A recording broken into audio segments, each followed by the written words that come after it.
মিলাদুন্নবীর বিশেষ কোনো নামাজ আছে কিনা? ভাই, ঈদে মিলাদুন্নবী তো ইসলামে নাই, নামাজ হবে কোত্থেকে? নবী করিম সাল্লাল্লাহু আলাইহি সাল্লামের জন্ম হয়েছে এটা সত্য, কিন্তু এই জন্ম উপলক্ষে কোনো ঈদ বা কোনো উৎসবের নির্দেশ কোরআন বা হাদিস কোথাও আমাদেরকে দেওয়া। একজন মুসলমানের আদেশ নিষেধ পাওয়ার জায়গা কোনটা? কোরআন এবং হাদিস।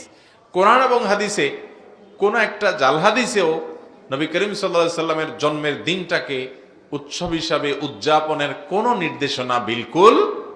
আরে ভাই, জন্মদিবস উদযাপন এটা তো পেগানদের কাজ।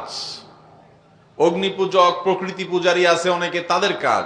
এক সময় খ্রিস্টানরা পর্যন্ত জন্মদিবস পালন করতো না, পরবর্তীতে সেটা খ্রিস্টানরা ধরছে শুরু করা।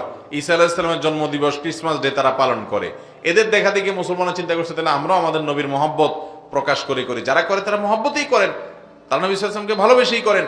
অথচ নবী সাল্লাল্লাহু আলাইহি ওয়াসাল্লাম ইহুদি খ্রিস্টানদের অনুসরণ করতে নিষেধ করেছেন। আমরা সেই কাজই করছি। আমাদের নবীজি নিজে নিজের জন্মদিবস বছরে একবার এরকম উৎসব করা, এটা তিনি করেন নাই। না চার খলিফার কেউ করেছেন, না কোনো সাহাবী করেছেন, কোনো জাল হাদিসেও নাই। অতএব ঈদে মিলাদুন নবী নামে যেটা আমরা উদযাপন করি, এটার অস্তিত্বই ইসলামে নাই। কোরআন হাদিসে এরকম কিছু করতেই বলা হয় না। ইসলাম পূর্ণাঙ্গ দিনের বিধান, যার কারণে এটার আবার আলাদা নামাজ কোত্থেকে আসবে?